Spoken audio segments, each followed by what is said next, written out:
So now that I'm talking about Jesus, let's circle the wagons and let me tell you what Jesus is in every book of the Bible. In Genesis, he's the seed of the woman. In Exodus, he's our rock. In Leviticus, he's the sacrificial lamb. And in Numbers, he's the brazen serpent. In Deuteronomy, he's the prophet. In Joshua, he's the captain of the Lord's host. In Judges, he's the great judge. In Ruth, he's our kinsman redeemer. In 1st and 2nd Samuel, he's the great king. In 1st and 2nd Kings, he's the still small voice. In 1st and 2nd Chronicles, he's the bloodline of history. In Ezra, the pleading one. Nehemiah, the battling builder. In Esther, he's the unseen hand. In Job, he's the living redeemer. In Psalms, he's the shepherd, the shield, and the strong tower. In Proverbs, he's wisdom personified. In Ecclesiastes, he's the fiery preacher. In Song of Solomon, he's the altogether lovely one. In Isaiah, he's wonderful, counselor, the mighty God, the Prince of Peace. In Jeremiah, he's the weeping one. In Lamentations, he's the final authority. In Ezekiel, he's the watchman on the wall. In Daniel, he's our fourth man in the fire. In Hosea, he's the wedding groom. In Joel, he's the coming judge. In Amos, he's the plumb line. In Obadiah, he's the mighty one. Jonah, he's the ambassador. Micah, the ruler of all nations. In Nahum, he's the destroyer. In Habakkuk, he's the vision. In Zephaniah, he's the messenger. In Haggai, he's the chosen one. In Zechariah, he's the Lord of hosts. In Malachi, he's the fulfillment of all prophecy. And that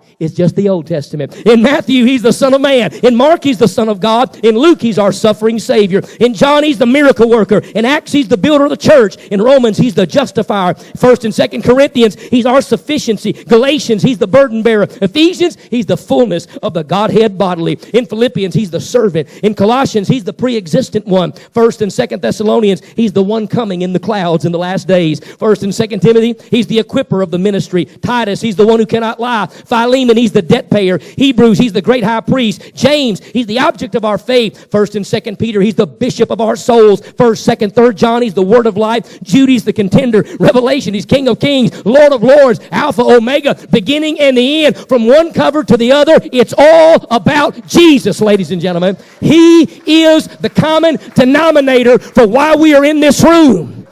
He brings us together, and without Him, we are absolutely nothing.